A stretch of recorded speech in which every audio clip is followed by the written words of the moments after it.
So we'll stop by the GDC Play area here at GDC to find out a little bit more about some of the smaller titles to be available here for the public or game developers and press and whatnot. Andrew, can you tell us a little bit about what your game is all about? I'm working on Dungeon Dashes. It's a turn-based dungeon crawler.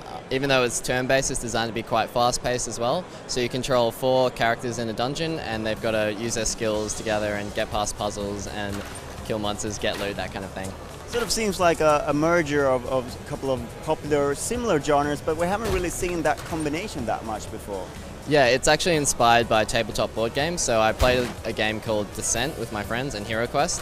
And in those you move around little miniatures and you fight monsters and that sort of thing, but it takes about 6 hours to play, so I wanted to speed it up and bring it to the computer. So the main design principle behind this is making everything fast, streamlined, and just getting to the action and the fun stuff.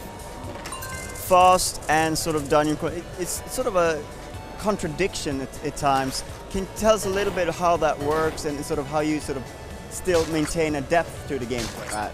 So when there are no enemies around, you can control your characters and move around as much as you want.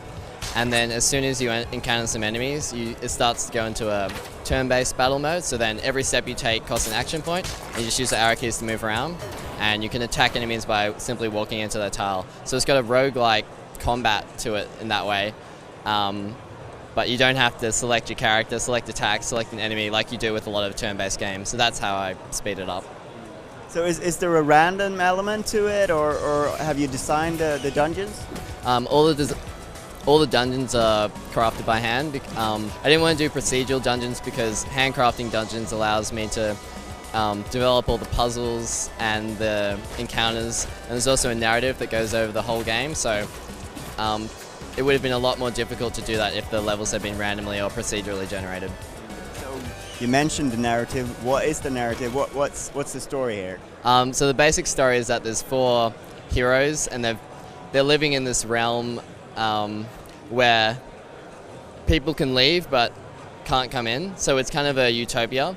And one day they feel like they're summoned towards the exit to the realm, and they all meet up there, and then they find themselves leaving and they can't get back in. And there's a big world outside, and bad guys trying to destroy everything in their utopia. So what are your plans with the game as far as releasing and sort of, is it finished, or do you have work still left to do? The game is still in development. We're doing the alpha funding model so people can buy it now and help support the development. It's also currently on Steam Greenlight. It's about number 50 in the top 100. For final release, we're aiming to release it mid-year, about June, and it's for PC only at the moment, with possibility of porting it to other platforms in the future. So what has that sort of alpha funding sort of process been like to you? Have you gotten a lot of help from players during the process? Yeah, the alpha funding has been really great. For one, I can get feedback from the players on what they like about the game, what's working, what's not. And then the sales that come in helps offset some of the art costs, so I'm able to support the development while it's going along.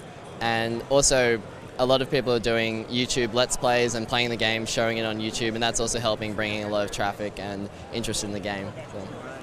So thank you very much for your time. Thank you very much for having me.